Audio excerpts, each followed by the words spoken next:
Good morning and welcome back to a very early edition of College Football on Tap with me, Chris White, and Bruno Oger talking about some championship weekend stuff and some rankings for the final college football playoff bracket. Morning, Bruno. Good morning. How you doing, Chris? I'm tired. 8 Yeah. a.m. here in the Midwest. Yeah. With the college bracket coming out at 11 a.m. our time here, I thought it was also a pretty good time to come out and give everyone our thoughts on what happened yesterday and what it's going to look like going forward. Me and Chris have already been discussing, and we're going to tail off and go on whirlwinds here because there's just so many different ways to look at this and so many thoughts that people have in terms of who's going to end up where, who belongs where. It's absolutely crazy to think what these conference championships might have meant and what they might not mean. There's just a lot to go into. Chris, what a day of football yesterday was, though. I mean, for a bunch of games that people said there was going to be no heart in some of them, there was a lot of negativity towards what the conference championships mean. That was a lot of fun football yesterday. Yesterday was a very good one. I did not make it on Friday night for Boise and Jacksonville State, and the third game I fell asleep around halftime.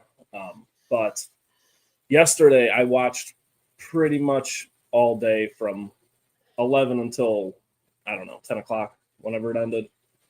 That Arizona State game, they are not frauds. Iowa State's got a solid defense. They look good. They're putting up points.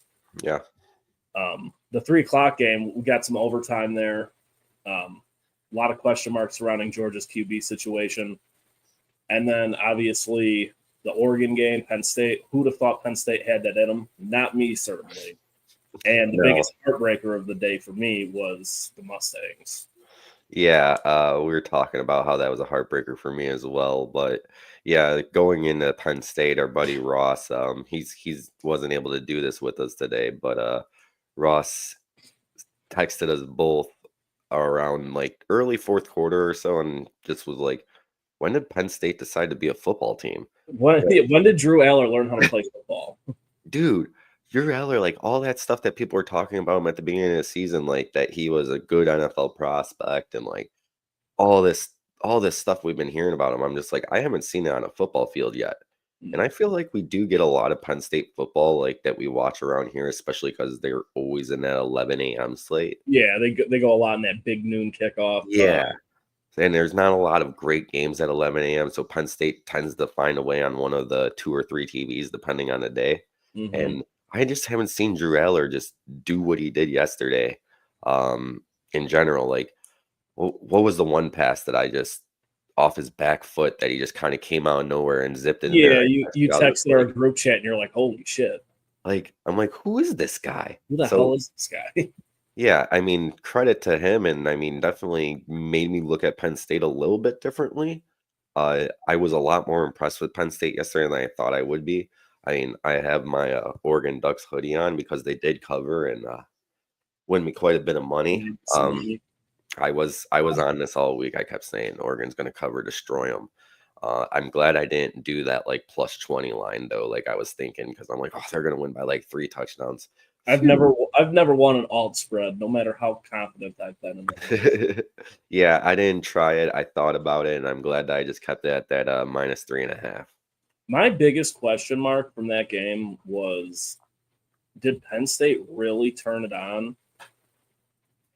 And just, we saw them as a whole complete team?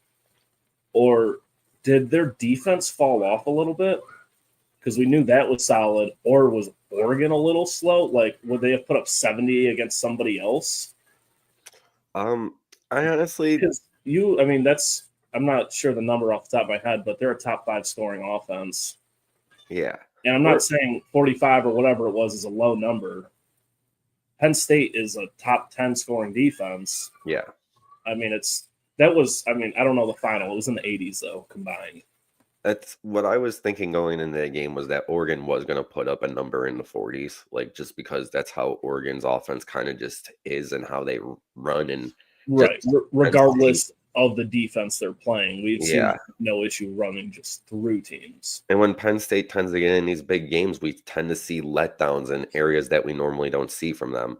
And, this time the defense let down because they had an amazing game offensively. I mean, they made it a lot of fun to watch. I mean, a little gut wrenching too because of the money I had at stake. Yeah. But like, it was a very fun football game to watch because of what Penn State was able to do offensively. But yeah, I feel like it was just Oregon's offense is what Oregon's offense is. They're going to score with the best of them. I mean, they're going to play against another good defense soon. Maybe in their first game, like who knows the way that it ends up breaking down. But I think in general, you just kind of see that that's what it's going to take to beat Oregon is have a team that can go out there and put up points. And Penn State might have known that coming in, and Oregon's defense isn't really known to be the best either because we've been watching Pac-12 shootouts with Oregon for years. Yeah. It's never exactly been a defensive battle. It's just who can score the most points. Yeah, I mean, I know Oregon ranks up there in like defense a lot of seasons, and I don't know where they're at right now because I know most of their wins this year were like 45-24 victories, and they were just doing what Oregon does, and continuing just to. I mean, what they do very well, and what is kind of shitty for their defense is they just score so quickly. So their defense is just constantly going back out there. Like you have game starts. You need an 8-minute drive at least. Yeah, the game. And that's just not really their style. But you know what? When it mattered, it was their style yesterday in the fourth quarter, because that last drive they had that put them up 45-30. I believe that was like a 7.5-minute long drive, which is rare, and they did exactly what you needed to do to slow down the Penn State offense that was attacking their defense. Yeah. Is Tez Johnson the fastest player in the world? He looks like it, right? I mean, I don't know tell if it's the TV uniform was lagging or if he was just that fast. Because God damn, that kid moves. Yeah, no, he looks insanely quick. He's going to be an interesting prospect in the NFL, and I believe he has another year of college football he has to play. He's only a sophomore? I think that's what they said last night. So we might be seeing him again next year at this level, and it'll be interesting to see how he progresses. If I want to double check that too with him. I could have sworn that's what I. Hey, no complaints from me. I'll take the talent in college level one more year. A lot of these guys who just ball out in college kind of fall off in the pros for obvious reasons. Yeah, I mean, but it depends. It's nice when you have these guys who are just studs in college, and then whether they do well or not in the NFL, like you can just go back and watch tapes of college players that turned out to be nothing that are just so fun. See, I feel like in today's NFL, because there is so much more offense and a lot more time for the quarterback, that there's a lot more opportunity for wide receivers. So we're seeing these big name wide receivers come out at a higher pace than what we used to. And there's like 2 or 3 big time wide receivers on these teams that can do anything in any game that really go off. I mean, and I think it's going to keep on getting deeper with the future classes of wide receivers going forward, just because it's just kind of the way it's trending. And everyone who's playing, like being a wide receiver is like the coolest thing, I think, at least in terms of like a younger generation's mind, because the wide receivers are the ones that have the cool gritty dances, they're the ones that have the fun celebrations. And you're starting to see that transition more with the athletes in general. Yeah, I don't know. Maybe it was just me being, 6'5" and 260 pounds, but I don't think there was anything cooler than playing both sides of the ball in high school, a little D-line and tight end action. Just to go back to it, I am way off. I am wrong, and I am an asshole. Tez Johnson is a senior, so he is gone. Yeah. I haven't really gotten into the scouting aspect of things this year because I haven't really haven't looked at like the draft stock of anything yet because I've been so invested in this season. And I think it is just because of the 12-man playoff. Like, National Signing Day was just 4 days ago, and I just wasn't even interested in it because we're just so deeply impacted into this season. Granted, like being an adult and having work and stuff, you don't have as much time to look at the things as you used to. But it's just this year, like I just so maxed in on this college football playoff. And, coming into this week, I kind of thought the way that it was going to break down and shape up was Notre Dame was a lock to be the 5. And doesn't look like that's going to be anymore because of the happenings of yesterday's Clemson and SMU game and the way that Penn State looked against Oregon. Going into the Clemson SMU game yesterday, Clemson came out fucking with fireworks, dude. Like I was just like, oh no, this is not great. And I mean, I didn't want to see Clemson win at all. I was at Ron's ugly Christmas sweater party, Ron Loose on Tap, and he only has the one TV.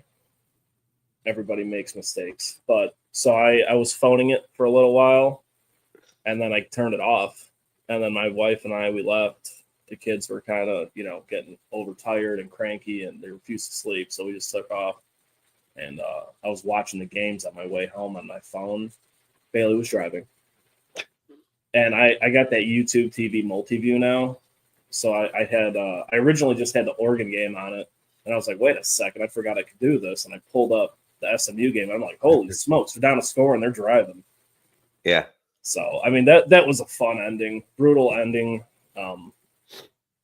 Yeah, I mean, chaos ensues. Yeah, I mean, Clemson obviously needed to win to get into the college football playoff after last week's loss to South Carolina. And they came out and looked like the better team from the start. But then that second half, SMU, they were down 17. SMU really turned it on. Their defense started playing really good football. Phil Maffa, he's a beast. He's a great running back, and I've really enjoyed watching him play despite not being the biggest Clemson supporter, and he was not able to do anything with the ball yesterday. He, I don't know if you remember, he was the one that played in place of Shipley last year when Clemson played Notre Dame, and he tore apart Notre Dame's defense. Yeah. I mean, and that was kind of when I was just kind of like, oh man, this guy's a monster. He's a I remember. I think I was actually at your house or you were at mine for that game, and I was like, why isn't this guy getting a split backfield? Why is this a Shipley show?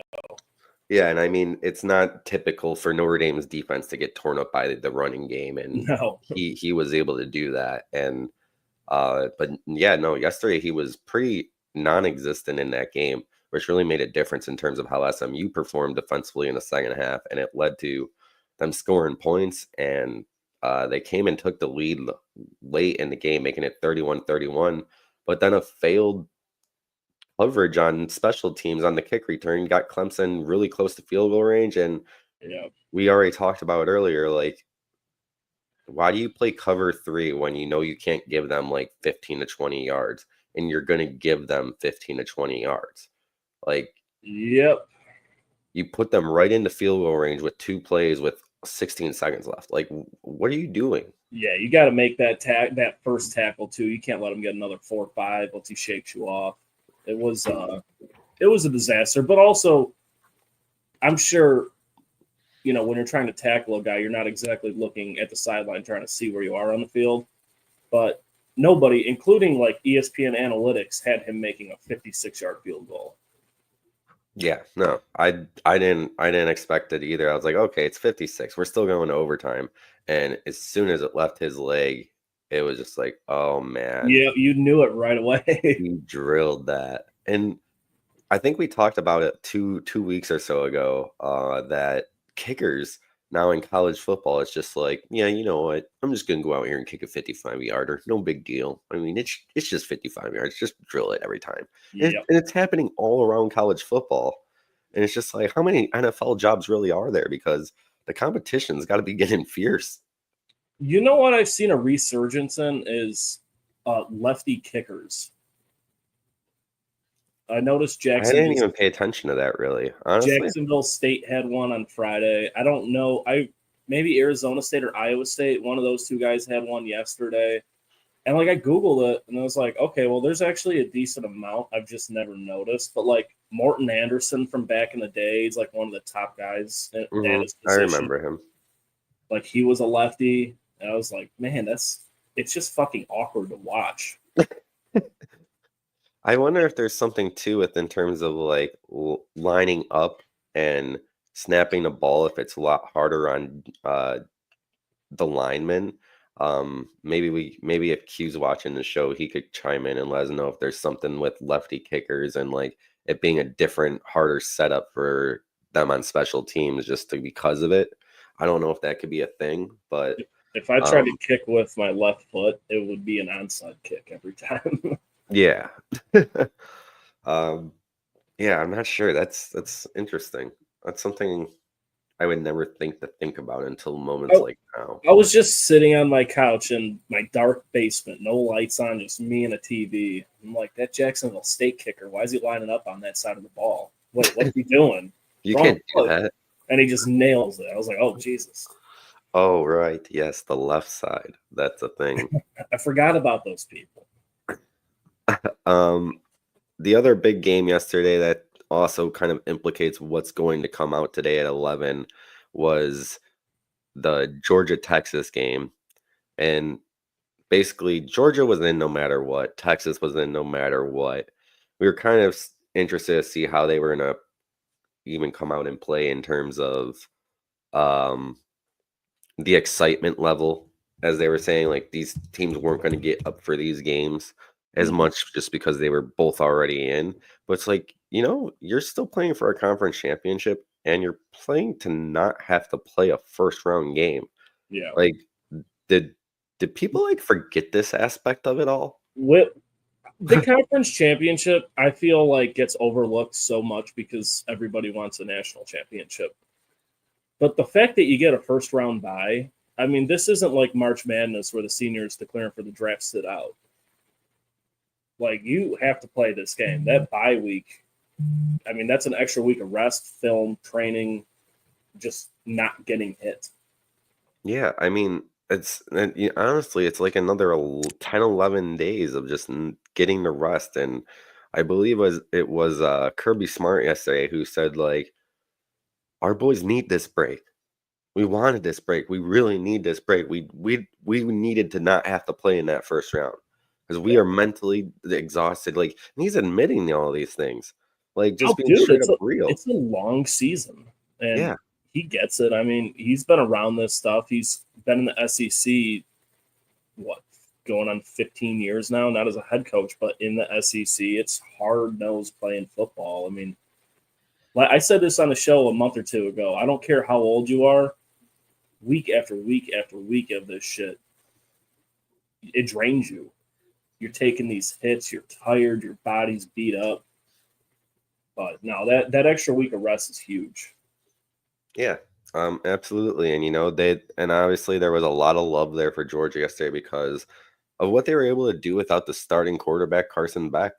Carson Beck went down in the first half, did not come back out in the second half until the very last play of the game for He's a handoff. holding his arm up just like you just see his arm's just dead. And I'm just and like, ETN just walks right in. They knew he couldn't throw the ball. Yeah, like, I mean, what else do you think they were going to do there?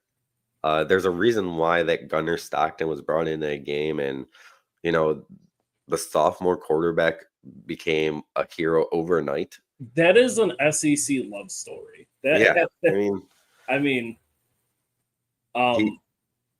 He honestly, like, I tweeted it because I was kind of in and out because I was very exhausted from the day before. I was kind of in and out, and I tweeted it. I'm just like, could this switch at quarterback be a blessing for Georgia? Because Carson Beck's been struggling so bad that maybe this change of quarterback is going to be a good thing. And what does Georgia do on the first drive coming into the third quarter with Gunnar Stockton? Score a touchdown. Rip it up. Yeah. I was at Ron's house with Kyle K, big UT big guy. Texas guy.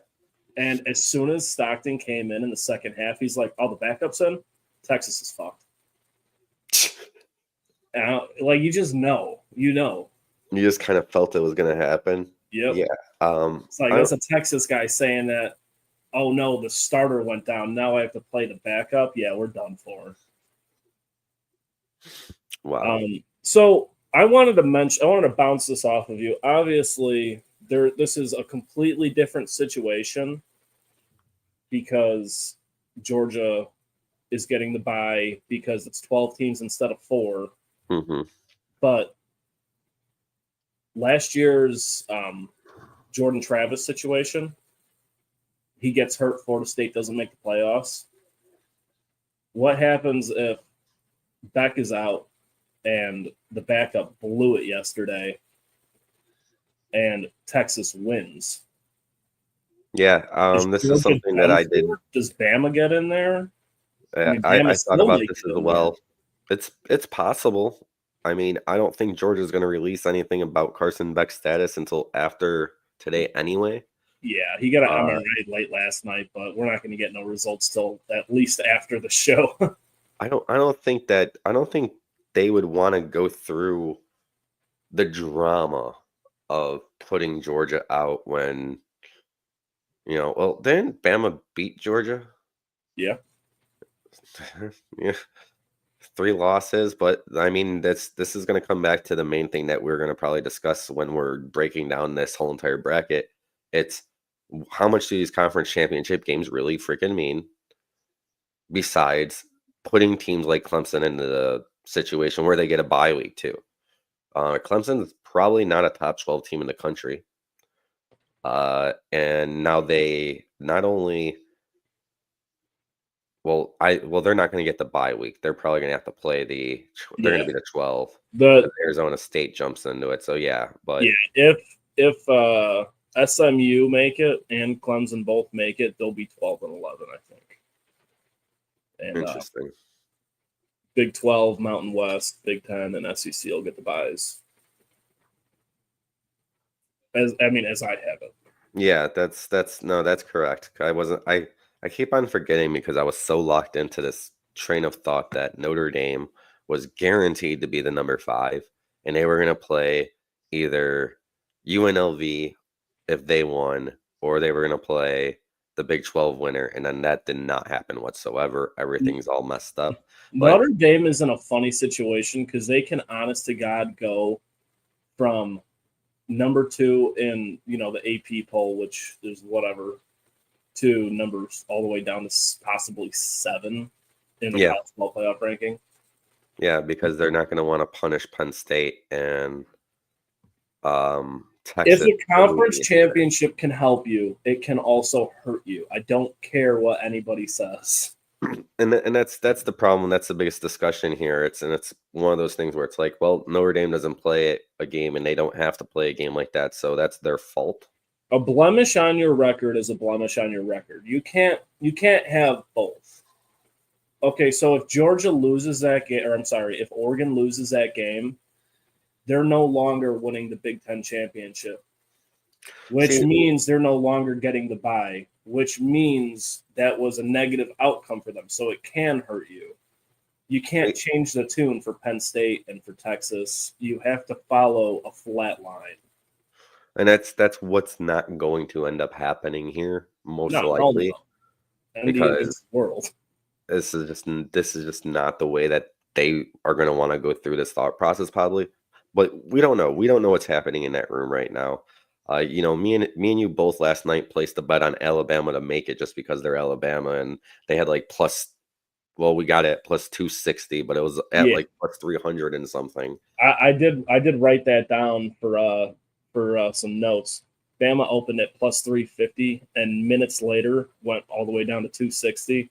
I checked it again this morning. It's plus 240. Yeah, I also looked at it first thing when I woke up this morning and was like, let's see. Am I ready to hedge yet? Yeah, no, not yet. Because SMU was still minus 330. That's not going to help us. I was hoping for a big flip around where it's like, all of a sudden, like something broke out of the committee's room and SMU now is ahead of them or is plus money and kind of flip it from there. All right. I know we kind of recapped what we wanted to recap from the championship weekend. I don't have too much to say about Arizona State. I do just want to mention that Kenny Dillingham is becoming one of my favorite coaches in college football.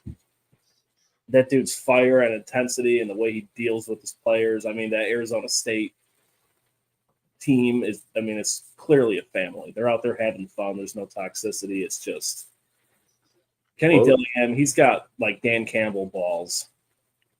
I think when you come into the season and you are projected to be 3-9, I think it was the worst team in your conference. Yeah. And you go out there and proceed to kick everyone in your conference's ass. Did they go undefeated in Big 12 play? I want to say that they actually lost one of their games. BYU or Colorado early in the season, something like that. Because they were 11-2. They lost to Cincinnati. Oh, Bearcats.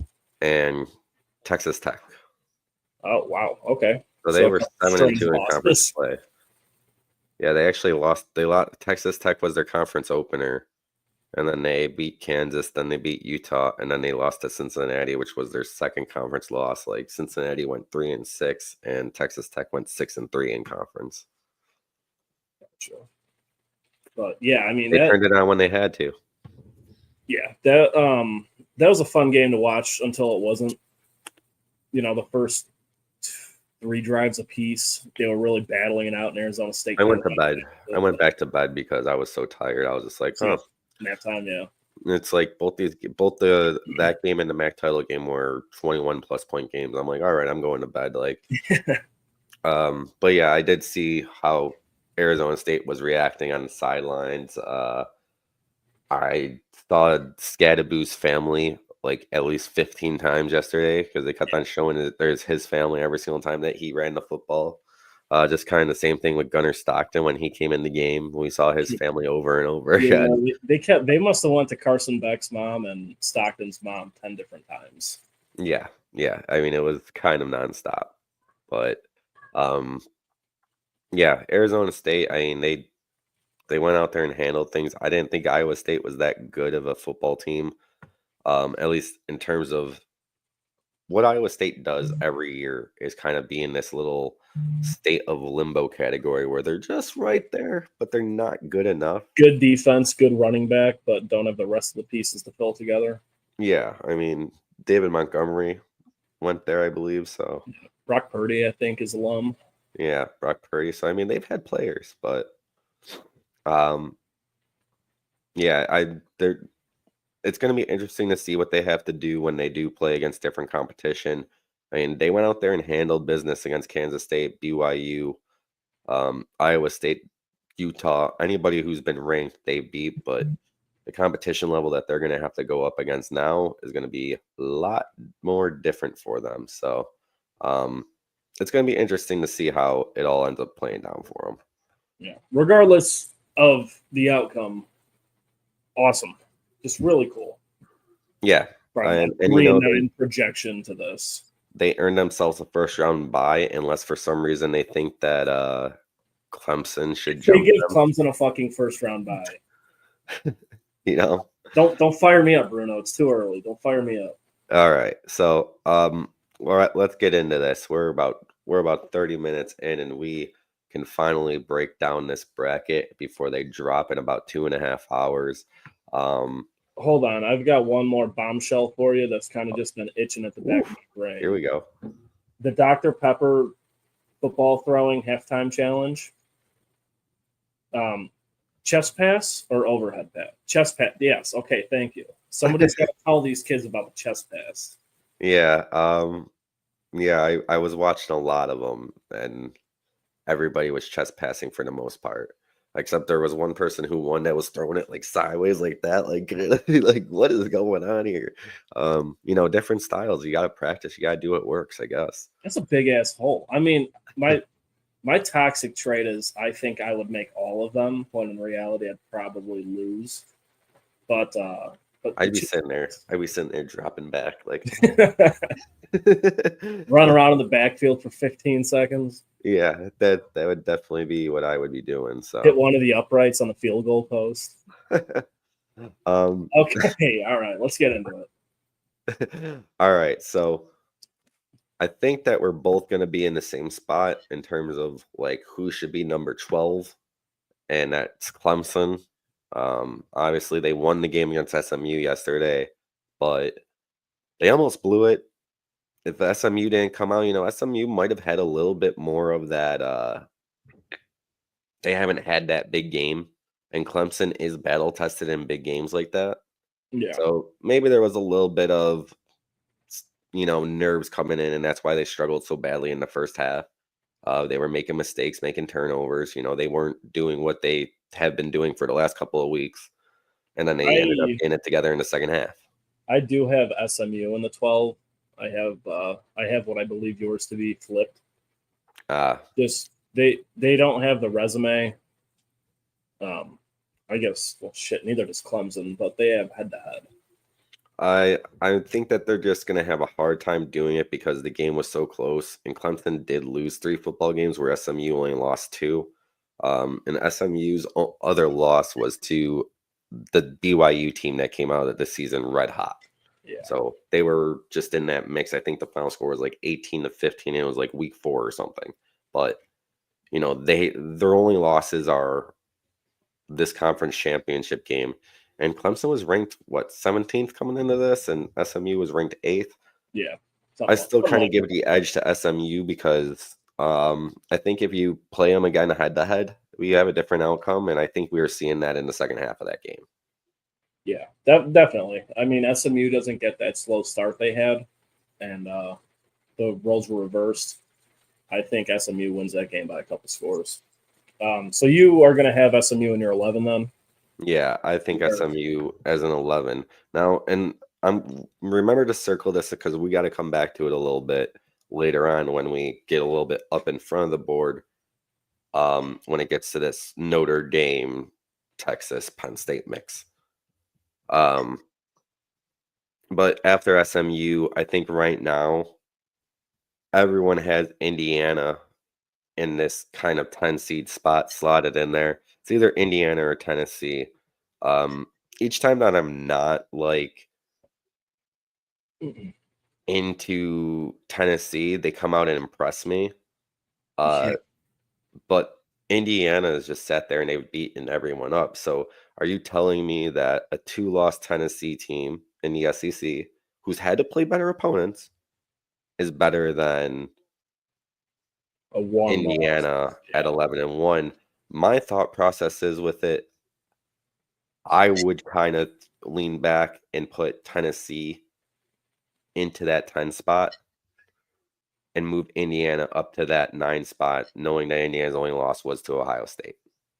Yeah, so for 10, we're flopped again. I've got Indiana in the 10 spot. Their strength of schedule isn't there, but their winning margins are crazy. I mean, for like 8 straight weeks, I think they were averaging like 40 points a win or a 40-point victory margin. And then I think they finished the season with like a 33.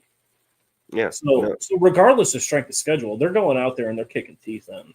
And that's the only reason why I like, and I know this isn't happening. I know Indiana slotted into the 10, but if I had to if I was in that room, I would make the fight for Indiana to move up just because of the fact that when they have, they might not have the strength of schedule, but they've gone out there and beaten down everybody they've had to play.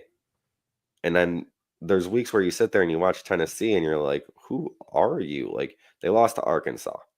Yeah. Whatever, it was earlier on in the season, but there have been a lot of what in the past with the 14 playoff would have been inexcusable blemishes. Mm-hmm. Notre Dame would be out. Bama losing to Vandy and their other 2 losses out. Georgia losing to who was it? Memphis out. There's more room for leniency now, obviously, as we've seen. But I don't think that Arkansas loss buries them for the same reason. Bama's still in the bubble. Notre Dame's still in the 5, 6, 7.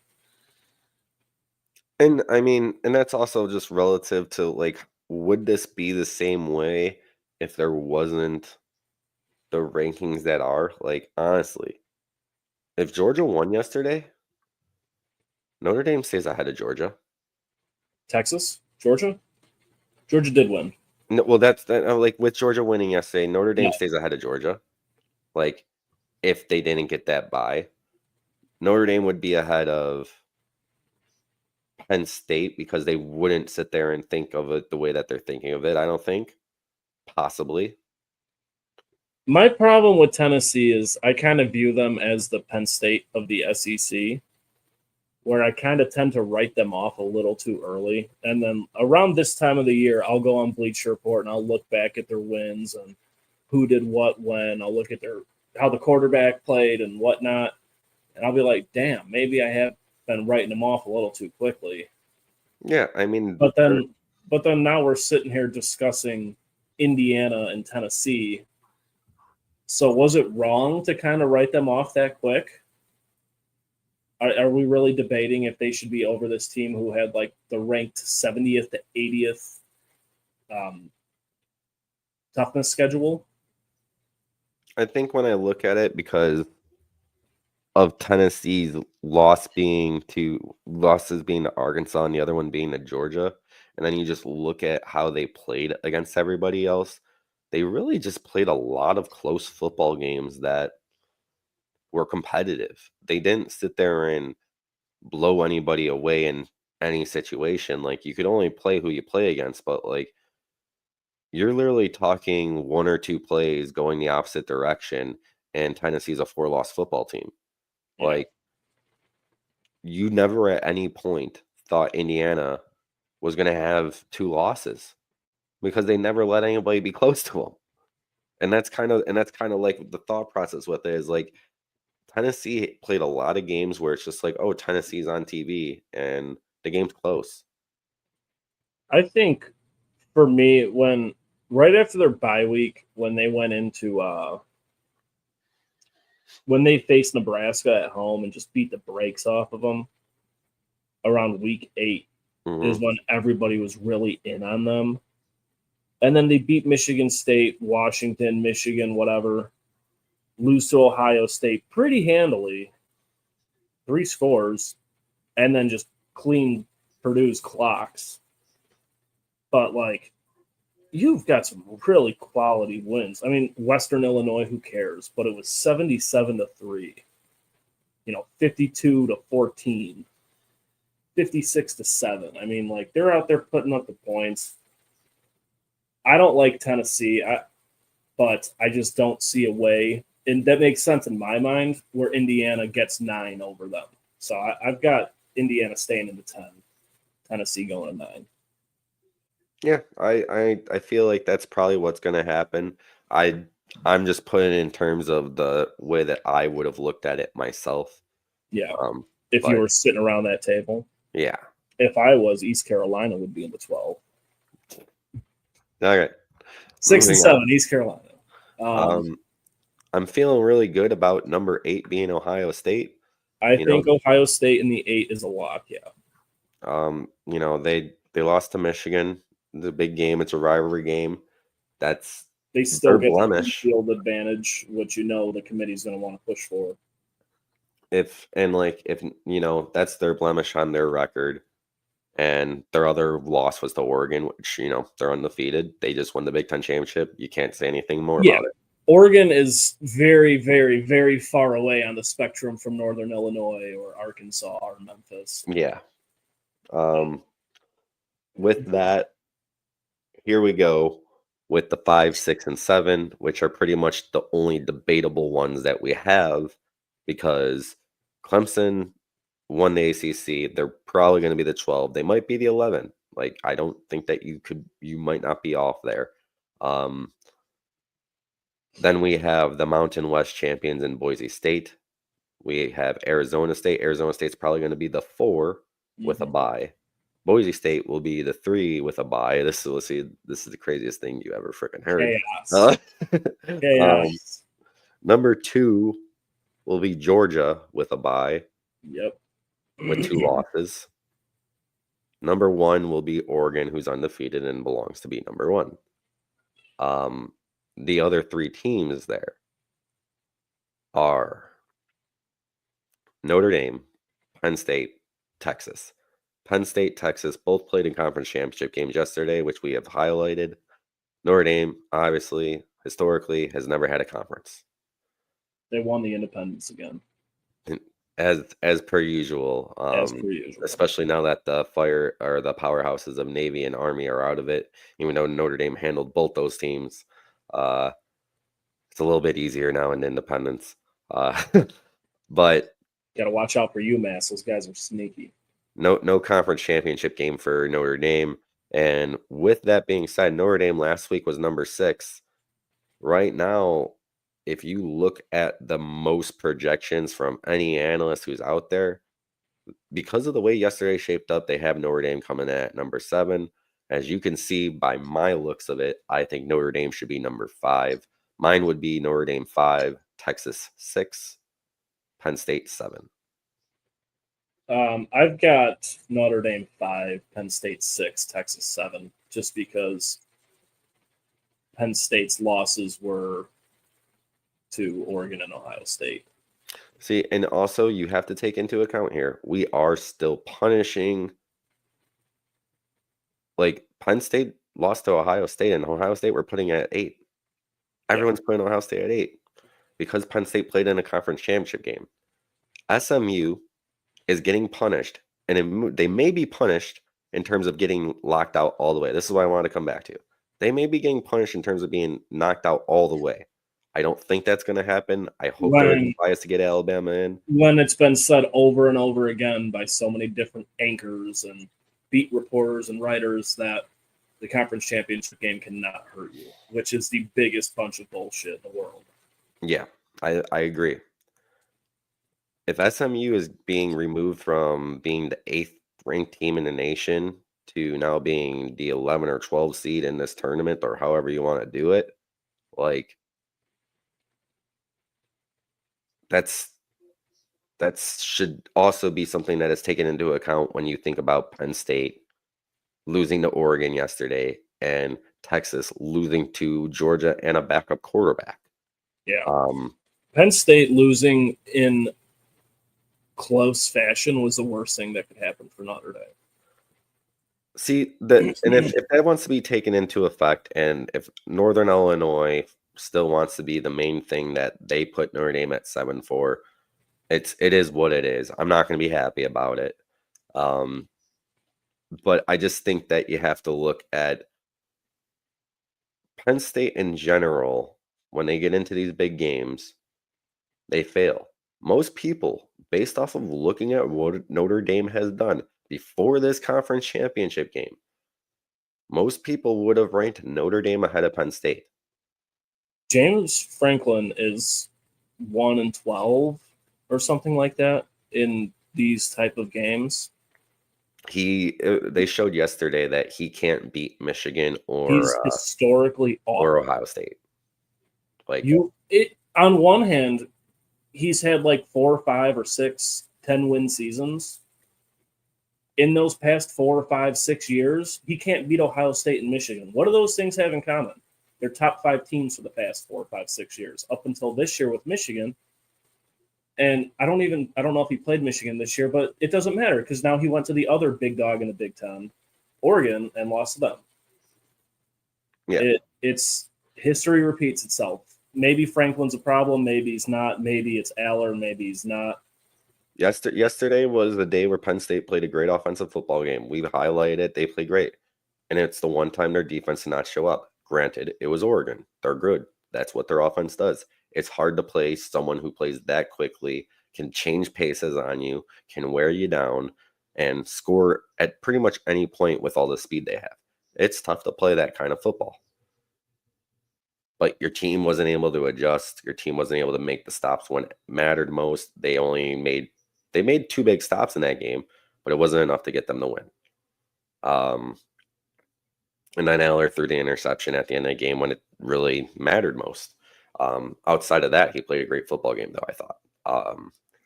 I just really feel like if you are looking at this before this conference championship game, that Notre Dame is the better team in any way because Notre Dame has gone out there and just steamrolled everyone that they have had to play pretty much since Northern Illinois. They've beaten multiple ranked teams I don't know if you sat there. I think if you sat there and you put Penn State's ranked opponents versus Notre Dame's ranked opponents, Notre Dame would play more ranked teams this year than Penn State has. I could tell you right now, it's 2. They beat Illinois and they lost Ohio. Yes. They beat Illinois. That's their big win. 21-7. And it was, if memory serves correctly, I want to say 14 points came in the second half, possibly in the fourth quarter. Because Illinois was leading late in that one, and so when it got to crunch time, it did. And Penn State that's something to look at too, I think. But in general, I don't think that Penn State has shown us at all that they are a top tier team that should be coming in ranked ahead of Texas or Notre Dame. Because I've seen it both ways where even Penn State and Texas have been flip-flopped. And I'm just like, wait, so you're going to punish Texas to this point just because they lost to a backup quarterback maybe? Is that the reason? If Oregon loses to Penn State last night, Oregon's in the 5. I'm fine with that. I understand that. I get that. Mm-hmm. Penn State in the 5 ahead of both Notre Dame and Texas would be asinine, and I don't think we live in a world where anybody on that committee would do that. But that seems to be the general consensus from beat reporters around already getting the brackets in. And yeah. It's really going to, this being the first one ever, a precedent's going to be set for what does the conference championship matter me, and it could end up being that the conference championship game only matters if you're a team who wants a bye week, or a team like Clemson who's on the outside looking in, or a team like Arizona State and Iowa State yesterday. The winner of that game was in, the loser of that game was going home.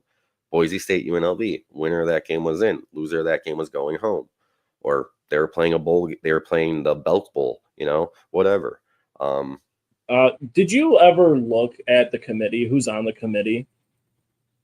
No, I figured there was just like 100 people in a room, and they were all just holding their papers up, yelling, and I want Alabama.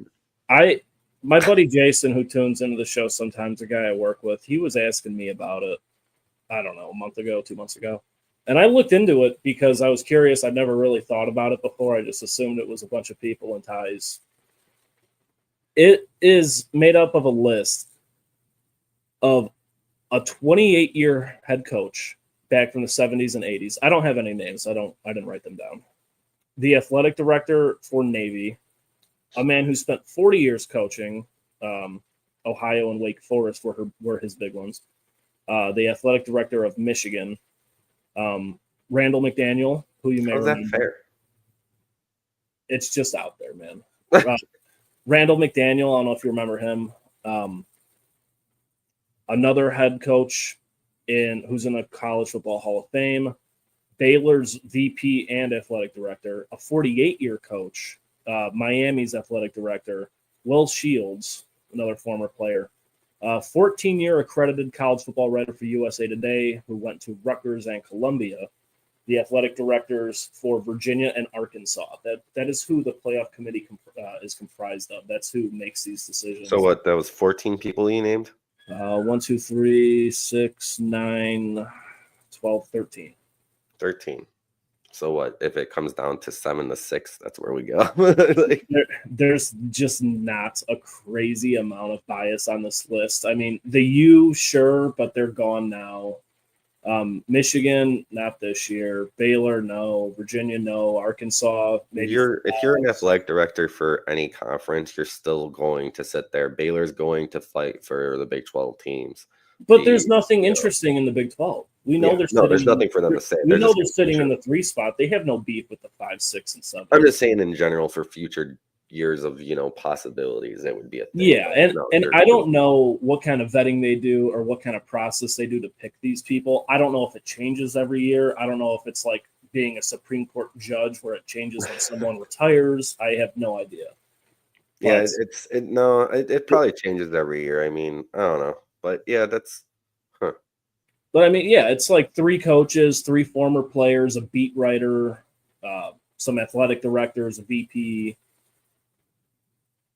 So, I mean, the bias isn't terrible. So these should all be, it's you got to imagine it's treated like a courtroom. Yeah. You're presented evidence, and then one side fights for it, one side fights against it. Maybe a little less proper, and no one's going to be held for contempt by yelling across the table. But you got to imagine it's pretty well thought out. They're probably in a conference room in a hotel somewhere for the last 12 hours, and they're probably going to stay there until 10 a.m. I think that you have like athletic directors and stuff being like, "Fuck Notre Dame, they're not in a conference." The ACC and the Big Ten. Yeah, you want to get in the playoff? Join the ACC, coward.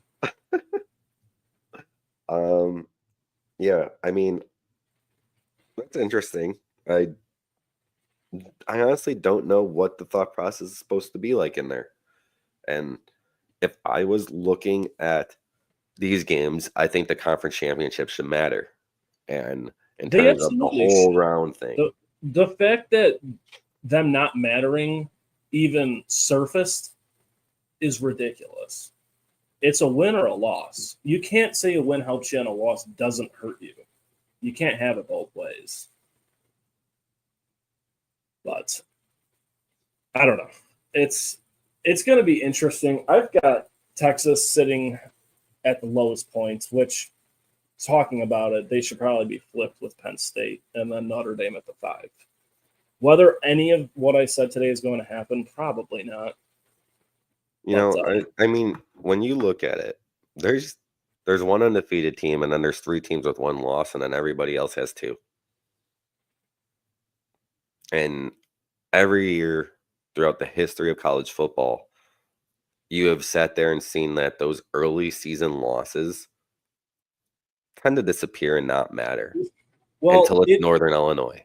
It's fantastic being a Notre Dame fan because if Notre Dame loses to Northern Illinois, that's their season. That's all anybody talks about. And that's all anybody is going to talk about unless Notre Dame wins a national championship. But if you're, Ole Miss losing to whoever the hell they lost to, or Alabama losing to Vanderbilt, and like games like that, they had a bad week. They weren't firing on all cylinders. Vanderbilt's a good team. Yeah, 6-6 Vanderbilt. Yeah, it's how you grew up a Notre Dame fan. You know how it goes. Thoughts? I mean, they're. So I would have the same thing. I mean, if it came down to it and we were in that room, I mean, I'm trying to put bias aside, and I know that I watch more Notre Dame football than I watch anything else, but when you look at that defense, you look what that offense has been able to do week in and week out, no matter who it is. Ever since they learned whatever the hell they learned from Thomas Hammock and NIU coming in there and beating them, I think that they should not be getting punished for not playing in a conference championship game by teams that just didn't win their conference championship game. Well, I don't care how close they were either. I don't know if I said this earlier on the show or if it was just you and I talking, but there is a very real possibility that in an AP style poll, Notre Dame could be 2. Yeah. And all the way down to 7 in the playoff ranking. Yeah, it's crazy. It's absolutely crazy to think like this is where we're kind of at, like where there's so many different thoughts of process in terms of who will get in and how they'll get in and when they'll get in and who they're going to play, where they're going to play. Do you have a bubble team that you would like to see in? Army. Air raid. I would like to see Army. They're a 1-loss team. I would like to see South Carolina squeeze in there somehow. I would rather see South Carolina than Alabama. Yeah, I'd rather see South Carolina than Clemson. I know I want to see SMU, so everybody wants to see SMU. Nobody's out here actively rooting against SMU. I don't know. So if it goes down the way that the main projection is looking, you would be saying the number 5 is going to be Penn State versus Clemson. If Penn State's number 5 in term, and this is depending if Clemson's 11 or 12. Yeah. So shit. So this is just an idea of the first one that I'm looking at, and it says Clemson versus Penn State, SMU versus Texas, Indiana versus Notre Dame, and Tennessee versus Ohio State. Yeah. I wouldn't hate Indiana and then Georgia, but it's not about the easiest path to the championship. It's about fair placement. I don't think Notre Dame is the best team in the nation. Mm-mm. And obviously an easy path helps them. But you can't just move around who you want to because a little chaos ensued on championship weekend.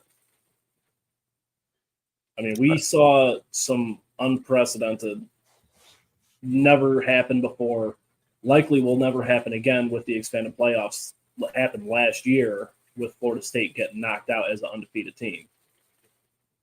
I mean, something similar happened to Central Florida, UCF, back in, 17, 18? They were crowned national champions without winning a national championship. By themselves. I mean, that Mackenzie Milton injury, I mean, look that up on YouTube if you have a strong stomach. I'm good. I mean, yeah, it's. I don't know. I don't know. I think that Notre Dame deserves to be that locked in. If they are number 7, you got Notre Dame, Indiana winner playing Georgia, Tennessee, Ohio State winner playing Oregon. I think it's interesting that we get SMU versus Texas and Indiana versus Notre Dame possibly. Like, come on. I'm just really upset. There's no State way. of Indiana is going to be on fire. I'm just bummed out. There's no way that Notre Dame can play Penn State because I would just love to watch them clean their clocks and just shut everybody up. I'm so sick of going on Twitter and seeing they lost to NIU. Penn State lost to good teams. Penn State's got Drew Aller and a solid defense. Like, man, piss off. I'm so sick of you people. Watch some goddamn college football. Notre Dame lost to NIU in September. It's fucking December now. Look, just don't even watch the games. Just go on the box scores from the rest of the season. I agree with you, man. I think it's going to be I kind of think that I have hyped myself up for disappointment in terms of where they're going to put Notre Dame. But, you know, you live and learn. Do you have a final, your national championship and a winner? Did you make a bracket or did you just kind of rank them out? I ranked them out. If I really, really had to break it down, just because of how I think it would go, I would probably put it being Oregon versus Georgia. Yeah, that's what I have too. Oregon, Georgia, Oregon winning it all. I think Georgia. Not that anybody can read my handwriting, anyways, but I kind of feel like Georgia would win. You got Georgia taking it all. They're just built for that stage, man. That defense is just, when it matters, they get it done. But we'll see. We're gonna have a fun month and about 5 weeks of this stuff. So bowl games start next Thursday, Saturday. No, it's Friday the 20th. So we get before Christmas, and then we get Army Navy next Saturday, don't we? Yeah, Army Navy game on Saturday. So we'll be back before the college football playoff begins. Kind of see where everyone plays their bowl game, talk about where NIU's playing because that's what we're all here for. And go from there. Is NIU bowl eligible? Do they get their 6? Oh yeah, they're like they finished 8-4, I think. Oh, nice. Too bad it wasn't 7-5, but whatever. Alrighty then. You got anything else for us, Brew? No, man, I am ready to go get some breakfast. Yeah, I hear you on that front. Have a great weekend, guys. Enjoy your NFL Sunday. This All has right, been College Football on Tap, brought to you by On Tap Sport. later.